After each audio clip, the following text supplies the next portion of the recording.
manner. Most importantly, my sister-in-law, my sister Valerie, anyway. Folks, the people of this nation have spoken. They delivered us a clear victory, a convincing victory, a victory for we the people. We've won with the most votes ever cast for presidential ticket in the history of the nation, 74 million. What I must admit that surprised me tonight. We're seeing all over this nation, our cities, our parts of country, indeed across the world, an Napoleon jury of hope for a new face tomorrow, bring a better day. And I am humbled by the trust, confidence you placed me. I pledge to me a president who seeks not to divide but to unify, who doesn't say red state and blue state, only saying the United States. I work with all my heart, with the confidence of the whole people, to win the confidence of all of you. And for that is what American, I believe, is about. It's about people. And that's what our administration will be about. I sought this office to start to serve America, to rebuild the backbone of this nation, middle class, and make America respected around the world again, and united here home. They honored my lifetime, and so many millions of Americans voted for that vision. And now, the work of making that vision real is the test of our time. Folks, as I said many times before, I'm Joe's husband,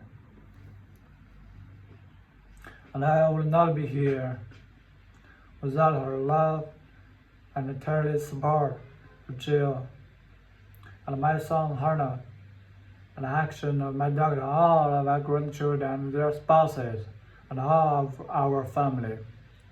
They're my heart. Joe's mom, a military mom and educator.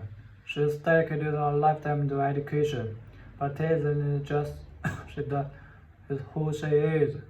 For American educators, this is a great day for you all. You're gonna have one of your own in the White House, and Jill's gonna make her a great first lady. I'm so proud of her.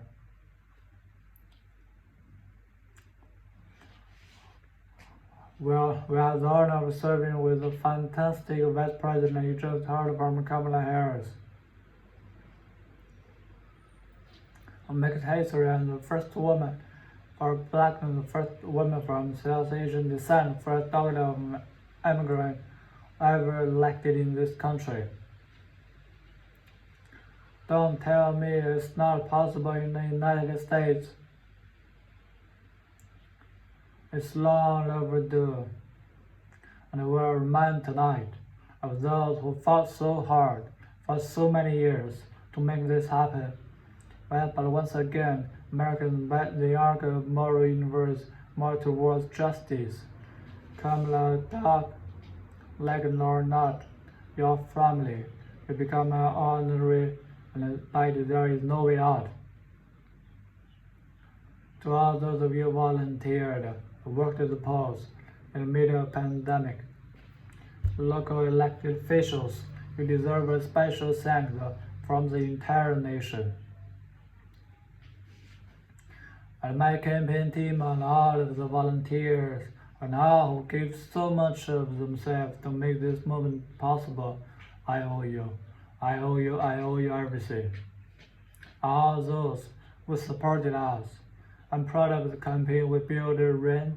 I'm proud of the coalition we put together. Broadest and most diverse coalition in history. Democrats, Republicans and Independents, Progressives, Moderates, Conservatives, young and old, urban, suburban, rural, gay, straight, transgender, white, Latino, Asian, Native American,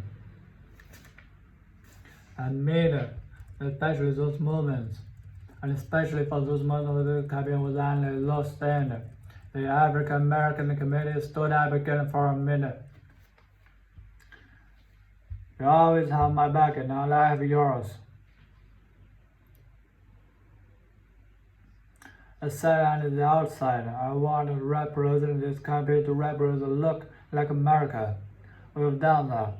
Now that's what an administration will look like and act like for all of those voted for President Trump. I understand the disappointment tonight. I've lost a couple of times myself, but now, let's give each other a chance.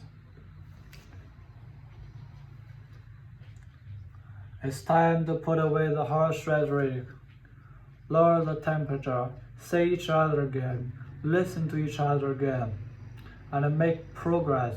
We have to stop treating our opponents as our enemies. They were not our enemies, they are Americans. The Americans. The Bible tells us, to everything there is a season, a time to build, a time to reap, a time to sow, and a time to heal. This is a time to heal in America.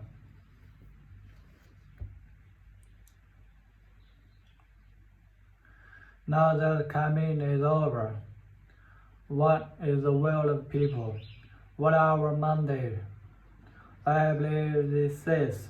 Americans call upon us to marshal the forces of decency, a force of fairness, to marshal the force of science, and the force of hope, and a great balance of our time, but to control our virus, but to build prosperity, about to secure your family health care, about to achieve racial justice and root out systematic racism in this country. And it's about to save our planet by getting climate under control. About to restore the decency, defend democracy, and give everybody in this country a fair shot. That's all they're asking for, a fair shot. Folks, our work began with getting COVID under control. We cannot repair the economy, restore our vitality, a relation, most precious moment, holding our grandchildren's birthday, weddings, graduations, all the moments that matter most to us until we get it under control. On Monday, I will name a group of leading scientists and experts and transition advisors to help take the Biden-Harris Code plan converted an action blueprint that will start on January the 20th, 2021. That plan will be built on bedrock science, will be constructed on compassion, empathy, and concern. I will spare no effort now on commitment to turn around this pandemic. Folks, I'm proud Democrat, but I will govern as American president. I work hard for those who didn't vote for me and those who did. Let this grim here of demonization in America begin to end here and now.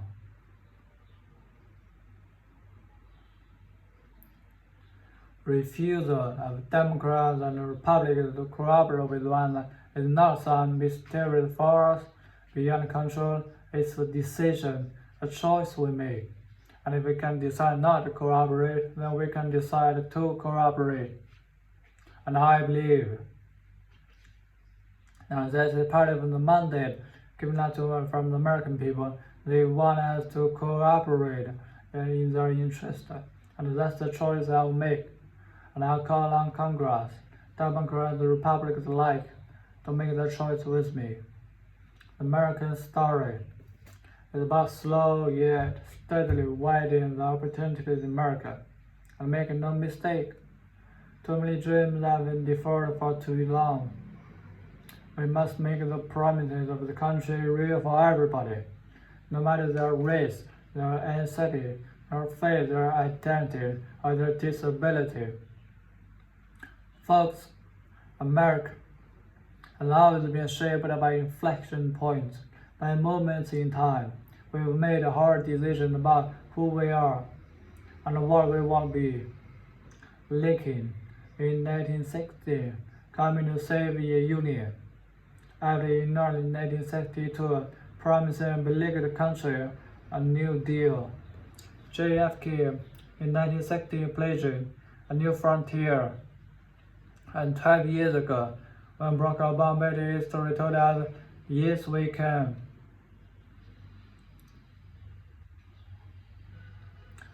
Folks, we stand at an inflection point.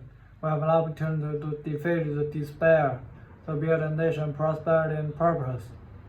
We can do it. I know we can. I've long talked about the better for the soul of America. We must restore the soul of America. Our nation is shaped by the constant battle between our bad angels and our dark impulses. And what the President said is in this battle matters. It's time for our bad anger to prevail. Tonight, the whole world is watching America. And I believe in our best American is beacon for the globe. We will not live not only by the example of our power, but by the power of our example. I have always believed, many of you heard it say, I always believe we can define America in one word. Possibilities. That in America, everyone should be given the opportunity to go and follow the dreams and God-given ability will take them. You say, I believe in the possibilities of this country.